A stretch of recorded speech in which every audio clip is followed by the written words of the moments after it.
আরে কি ব্যাপার, ক্যাশে এত টাকা কোথা থেকে আসলো? ওস্তাদ তো বলে গেছিল যে ক্যাশে কোনো টাকাই নেই, কিন্তু এখানে টাকা কোথা থেকে আসলো? এখানে তো দেখছি অনেক টাকা রয়েছে। ওস্তাদ কি তাহলে এতগুলো টাকা ভুলে ফেলে গেল? না, বিষয়টা তো দেখতে হচ্ছে।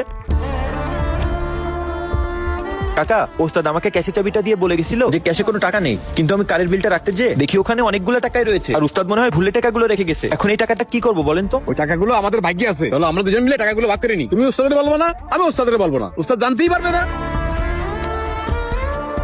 না না চাচা, আপনি এই কি কথা বলছেন? উস্তাদের তো বিশ্বাস করে আমাকে ক্যাশের চাবিটা দিয়েছে, আমি ওনার সাথে বেইমানি করতে পারবো না। বাবা, তোমার যেটা ভালো মনে হয় সেটা করো, কিন্তু তাড়াতাড়ি গ্যাসটা বন্ধ করতে হবে, রাইত হয়ে যাচ্ছে। আচ্ছা কাকা, ঠিক আছে, আপনি কাজ করেন, আমি ফোন দিয়ে উস্তাদের সাথে কথা বলছি। আচ্ছা ঠিক আছে। আসসালামু আলাইকুম উস্তাদ। ওয়ালাইকুম আসসালাম। উস্তাদ, আপনি কি গ্যারেজে আসবেন? কাকা তো বলতেছে গ্যারেজ বন্ধ করতে হবে। তা আপনি কই আছেন? আপনি কি আসবেন উস্তাদ? হ্যাঁ আসবো, আমি এই তো কাছাকাছি চলে আসছি। আপনার গ্যারেজে থাকেন, আমি এসেই বন্ধ করছি। ও আচ্ছা উস্তাদ। আর আপনার একটা বন্ধু আসছিল গ্যারেজে বিল ছাড়া গাড়ি নিতে, কিন্তু আমি গাড়ি ডেলিভারি দেইনি, তাই উনি রাগ করে চলে গেছে। হ্যাঁ হৃদয়, তুমি এটা খুব ভালো কাজ করেছো। বিষয়টা আমি এসে দেখে নেবে না। তুমি এটা নিয়ে কোনো চিন্তা করো না, নিশ্চিন্তে থাকো। আচ্ছা উস্তাদ, ঠিক আছে। আচ্ছা থাকো, আমি এখনই আসছি। আচ্ছা তাড়াতাড়ি কাজ করেন, উস্তাদ আসছে।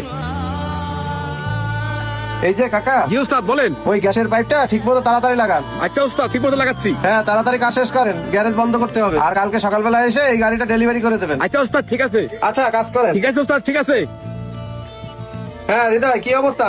উস্তাদ আসসালামু আলাইকুম। ওয়ালাইকুম আসসালাম। আপনি তো বলে গেছিলেন যে ক্যাশে কোনো টাকা রাখেননি, কিন্তু আমি দেখি ক্যাশে অনেকগুলো টাকা পড়ে আছে। আপনি মনে হয় ভুলে টাকাগুলো রেখে গেছেন। আসলে হৃদয়, আমি ভুল করে টাকাগুলো রেখে যাইনি, টাকাগুলো আমি ইচ্ছা করেই রেখেছি। আর এর মাধ্যমে তোমার একটা ছোট্ট পরীক্ষা নিলাম। আজকাল এই অবিশ্বাসের দুনিয়ায় বিশ্বাসী লোক পাওয়া খুবই কঠিন, তাই তোমাকে একটু পরীক্ষা করলাম। আর এই পরীক্ষায় তুমি পাস করেছো, আর তুমি আমার সেই বিশ্বাসটাও অর্জন করেছো। তাই তোমার বেতন 15,000 টাকা না, 20,000 টাকা করে দিলাম। তাহলে তুমি কাল থেকে মনোযোগ দিয়ে কাজে নেমে পড়ো, ঠিক আছে? অবশ্যই উস্তাদ, ঠিক আছে। আচ্ছা চলো, অনেক রাত হয়েছে, গ্যারেজ বন্ধ করতে হবে। আচ্ছা উস্তাদ চলেন।